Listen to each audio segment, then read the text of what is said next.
Happy Monday! It's Kacie with Hometown Realty, and I am on here for actually the 30th of 30 days of real estate question and answers.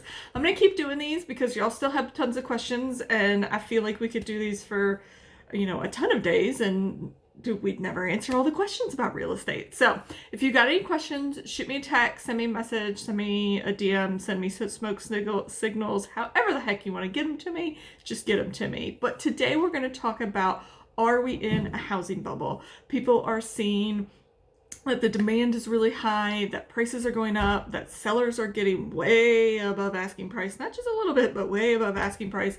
And they're really worried that this is a bubble and we're back in 2005, 6, and 7. I remember 2005, 6, and 7. I bought my first house, so I personally loved it because I got such a deal. However, I can understand the scariness of sitting here and going, we might be in this again, but we're not. And I'll tell you why. So back in 2005, 6, and 7, we were in a buyer's market. And in a buyer's market, if you have that much of a price increase that quickly, it's an outside force acting on the market, not the market and supply and demand itself. So back then, it was a lot of lenders were doing all these crazy loans called no-doc loans, where you didn't have to give them any documentation. You just told them what you make, and it was all verbal, and they would give you a loan. And so this drove buyers to be able to buy these houses, and this drove demand artificially, which made the prices go up. Now demand is not being driven artificially. There really is a very, very low supply of houses on the market. We started 2021 nationwide with about 400,000 to 500,000 less houses on the market than we did last year.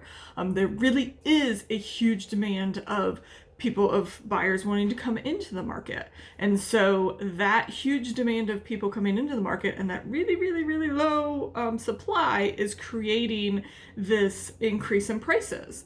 However, we're in a seller's market, so the sellers are all in control, and it's not artificial. It's actually driven by simple supply and demand.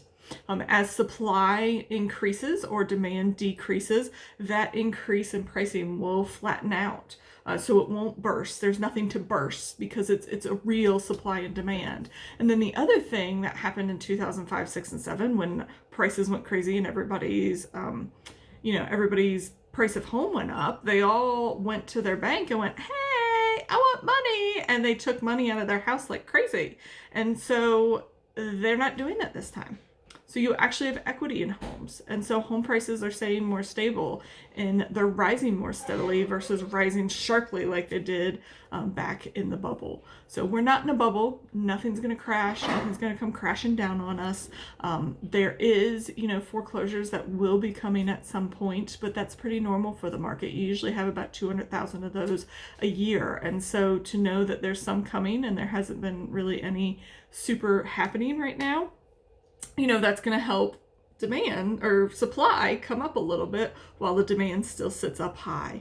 So if you've got further questions or want to talk about this more, I'd love to chat. I'd love to send you some information about it as well, just so you understand, hey, I shouldn't be super scared about the fact that the price of my house is going up, that my friends and family are getting so much for their house right now. It's simple supply and demand, and there's not a huge bubble, and we're not going to burst and all fall down on our butts after this.